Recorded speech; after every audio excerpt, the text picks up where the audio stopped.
Isang grupo ng magkakaibigan ang nakulong sa isang haunted house noong may bagyo. Sa gitna ng liblib na bayan ng Ravenwood, nakatayo ang isang sinaunang mansyon, nababalot ng misteryo at bomb-ulong na pinagmumultuhan. Sa isang madilim at mabagyong gabi, natagpuan ng isang grupo ng magkakaibigan ang kanilang mga sarili na naghahanap ng kanlungan mula sa walang tigil na pagbuhos ng ulan. Habang ang kidlat ay kumikidlat sa kalangitan at ang kulog ay umaalingaw-ngaw, sila ay natisod sa kakilakilabot na istruktura, ang pagod nitong harapan na naliliwanagan ng paminsan-minsang pagkislap ng liwanag. Si Alex, ang matapang at malakas ang loob ng grupo, ay iminungkahi na tuklasin ang mansyon upang magpalipas ng oras, sa kabila ng mga babala mula sa ilan tungkol sa mga potensyal na panganib. Mas nanaig ang pagkamausisa, at nahati sila sa mas maliliit na grupo, bawat isa ay armado ng flashlight upang mag-navigate sa madilim na pasilyo. Isang landas ang tinahak ng mag-asawang Sarah at David, habang sa ibang paraan naman ang tinahak nina Alex at Maya, ang mga kilig seeker. Ang natitirang mga kaibigan, sina Lisa at Michael, ay pumili ng isang hiwalay na direksyon, bawat grupo ay maingat na gumalaw, ang kanilang mga puso ay tumitibok ng magkahalong takot at pananibik. Habang naglalakad sila sa mansyon, may mga kakaibang pangyayari, kusang sumara ang mga pinto, umalingaw-ngaw ang nakakatakot na mga bulong sa mga bulwagan, at ang mga makamulto na mga aparisyon ay tila nagkatotoo sa kumikislap na mga anino. Lumalaki ang pagkabalisa sa bawat hakbang. Gayunpaman ang magkakaibigan ay nagpumilit, nahugot ng mas malalim sa mahiwagang kailaliman ng bahay.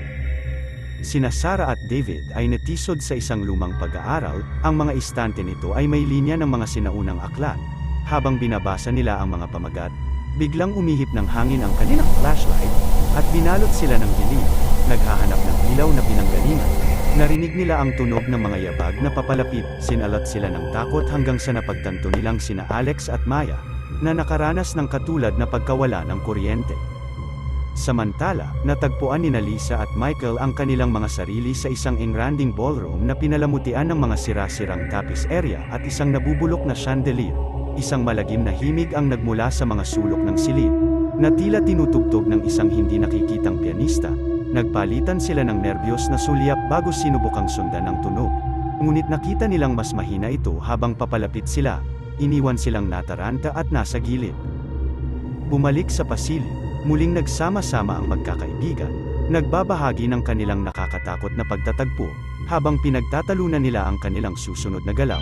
Isang nakakaiyak na hiyawan ang bumalat sa hangin, na nagpalamig sa kanilang kaibuturan, nagmamadali patungo sa tunog. Nakakita sila ng isang nakatagong daanan patungo sa isang nakalimutang bahagi ng mansyon. Takot ngunit determinado, nakipagsapalaran sila.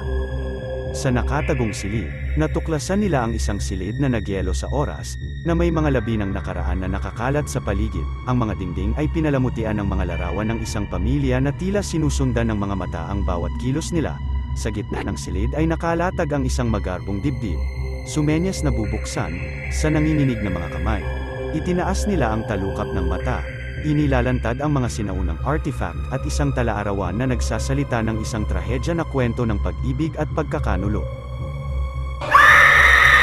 Maraming salamat. Kung gusto ninyong mga ganitong kwentong, please huwag kalimutang mag-subscribe para updated kayo sa mga totoong mga kababalaghan.